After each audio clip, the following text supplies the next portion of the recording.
Vaccine हमारे पास पर्याप्त मात्रा में है। वैक्सीन का शेड्यूल हमारा बहुत व्यवस्थित ढंग से चल रहा है, कहीं भी किसी प्रकार की कोई कमी नहीं है। तो सूखे का ये दौर चल रहा है। अभी तक हमने यही कहा अधिकारियों को, एक तो फील्ड की असेसमेंट, जो एग्रीकल्चर और हॉर्टिकल्चर सेक्टर में जो लॉसेस हुए हैं, नुकसान हुआ है, फसल को नुकसान हुआ, उसकी असेसमेंट हमारे पास आया ताकि हम केंद्र सरकार के समक्ष अपना पक्ष रख सकें।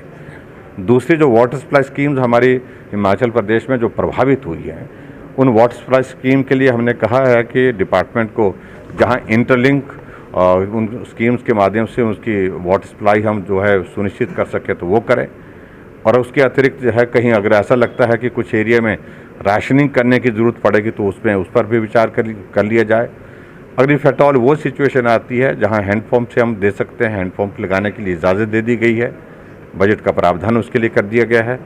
और लास्ट रिजॉर्ट हमारे पास ये होता है कि टैंकर्स के माध्यम से लोगों को पानी पहुंचाना, अगर वो आवश्यकता होगी तो उस पर भी काम करेंगे। सार्वजनिक है और ऑनलाइन कोई आदमी उसको पैसा कितना आया, कितना खर्च हुआ, कहाँ खर्च हुआ, सारा रिकॉर्ड ऑनलाइन।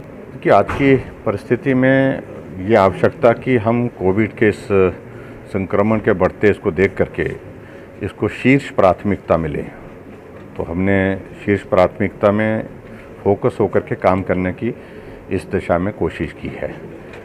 और मैं अभी बहुत सारे ज़िलों में प्रवास करके आया हूँ। मंडी का किया, कांगड़ा का किया, उसके बाद सोलन का किया, ऊना का किया, हमीरपुर का किया, आज बिलासपुर का भी किया।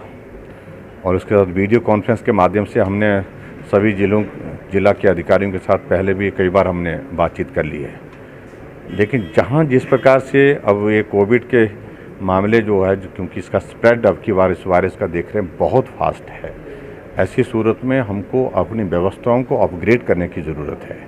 बेड कैपेसिटी को बढ़ाने की आवश्यकता है। हमारी ऑक्सीजन की रिक्वायरमेंट कितनी होगी, उस सारी चीज़ को लेकर के वो भी प्लान करने की आवश्यकता है। हमारे यहाँ पर होम आइसोलेशन में जो लोग बहुत बड़ी संख्या में है, लगभग 95% लोग जो कोविड के पॉजिटिव हैं वो होम आइसोलेशन में हैं। उनका वहाँ पर देखभाल ठीक होने के बाद उनकी ट्रीटमेंट वहाँ पर ठीक प्रकार से हो, हेल्थ डिपार्टमेंट के हमारे कर्मचारी वहाँ जाकर के उनकी मदद कर सकें, पंचायत के चुने हुए प्रतिनिधि उनकी मदद करें। ऐसी सूरत इस सारी चीज़ के लिए भी बहुत बड़ी एक आवश्यकता है, उसमें हम काम कर रहे हैं। और ऐसे में हिमाचल प्रदेश में अभी तक जो मामलों में इंक्रीज़ आई है, जो पूरे देश भर में भी आई, तो चिंता का विषय है कि मामले बहुत बढ़े हैं पिछले दिनों में और उसमें मृत्यु भी काफ़ी हुई है। हर रोज़ का हम देख रहे हैं 8-10 लोगों की, कई बार 12 तक भी आंकड़ा चला जा रहा है। तो वो एक चिंता का विषय है। तो निश्चित रूप से आज की तारीख में इस कोविड के संकट में ज़्यादा फोकस होकर के काम करने की आवश्यकता है। वीडियो कॉन्फ्रेंस के माध्यम से हमने सारी चीज़ें हमने की ही पहले, लेकिन मुझे आवश्यक लगा कि हम फील्ड में जा करके भी कुछ चीज़ों को देखें और अधिकारियों के साथ बैठ करके डिटेल में बातचीत करें, ताकि उनका भी पार्टिसिपेशन हो और जो इश्यूज़ वहाँ के हैं उनके समाधान के लिए वहीं पर हम निर्णय लें और निर्णय लेकर के आगे बढ़ें।